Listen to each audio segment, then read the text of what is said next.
intimidate somebody who wants to die, you know. So, but if you want to be part of it, just make the mistake of intervening. We'll teach you a lesson. So then you also have people that were going around picking up officials on their own, you know. So you are dealing with the vessel that is just parked right opposite in front of the State House on the riverside, and then you also have to coordinate. Oh, they have arrested somebody and you don't know where they're taking it. So I have to coordinate all that to make sure that whoever is picked up that is sent to the NIA headquarters. Then the second part of it wasn't much of a problem for me to explain to the Gambian people, but it was a question of whether they would believe that we are genuine. I know a lot of people knew me before, but the history of military coups and military government, in most cases, was nothing to write home about. And so how do we convince a skeptical populace that we will be different? You know. But all that I was always banking on the Almighty Allah. I was praying for Allah to really show Gambians that we mean no harm. And interestingly enough, Allah accepted my prayers, and then Gambians accepted as it was. But the toughest thing that day was to make sure that nobody picks out an official and then shoots him, because whatever anybody did that day, it was going to be, it will be attributed to us. You know. Then we had also to deal with soldiers who were also criminals. What were they doing? They were going to petrol stations, taking fuel, and then selling it.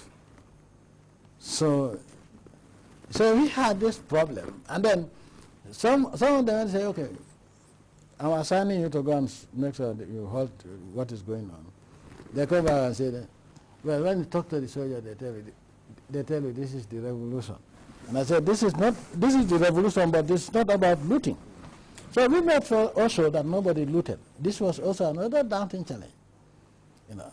But you see, Allah was on our side, and Allah has always been on my side. Because how do you prevent looting also? Our preoccupation was to make sure that we deal with any eventuality from the Americans, as well as from the Senegalese. So now, if people started looting, it's going to divert a huge chunk of our people to contain the situation. And at that time also, we are not sure whether those who are in hiding with regards to those who ran away from the army, we know that they are not with us. But with the police and others, we are not sure who is on our side and who is not on our side. So on that particular day, you have a myriad of problems to really take care of. So, but alhamdulillah, everything went smoothly, and eventually, just like you said. Then we had, I think the statement was made on the second day. Because at that time also, somebody was sent to make sure that, to encourage Radio Gambia staff not to panic, and that we are not witch hunting and we are not there to harm anybody, and that they should wait for us. Actually went and told them to close the radio. So we got him later. And then somebody, a soldier who went with him, a junior soldier who went with him, came back running and said, oh, sir, permission to shoot X.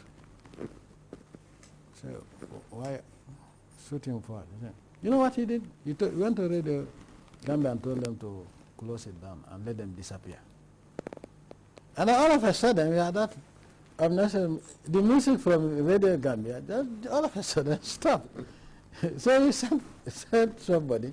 So now it was only Radio 1 FM that was on the air. And the guy was also going there. Then somebody told him that, look, they were communicating on the radio. He had a radio also. And he had them giving instruction that let them grip him, you know. So as soon as he heard that, he panicked, and he knew his only security was run to me and say, "Sir, I'm lawyer, you know, I'm lawyer. They wanted to grip me. I had it on the table." I said, "Okay, what did you tell Radio Gambia?" In fact, also he told them to tell those at Bonto at the transmitter to shut it down. So this was the, and then as the tension was going down, all of a sudden I saw a van, presidential guards van, and who did I find there? The late Keba Sise, and then the PS, then PS Defense. And some of the boys were very angry with, then the NSS, they were very angry with this guy. And then the guy was, somebody was telling him, "I will teach you a lesson."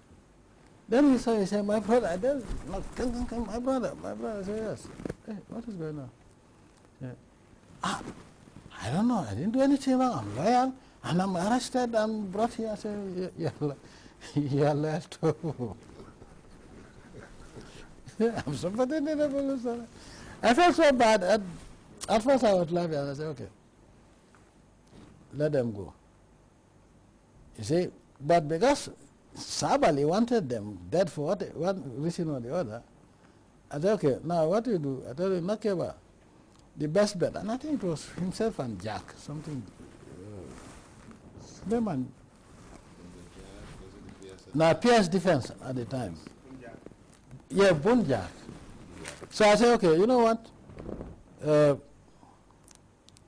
I called one of them, a captain, no, a sergeant, and I told him, "Look, you escort them to the NIA headquarters for their own security."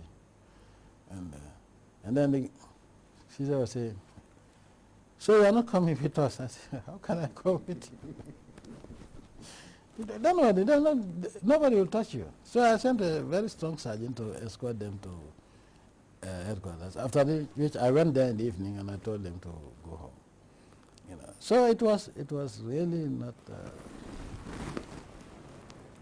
that there was not going to be any bloodshed. Only God knew at that time. My fear was they were going to take it out on some people. Towards dawn, towards dusk. Yes, towards the same day. Same day, yeah. Then I had a group saying, "Kii dafa change léegi mu ngi bàyyi gaay di dafa ñi dañoo ñëw civilian dañoo ñëw yab revolution."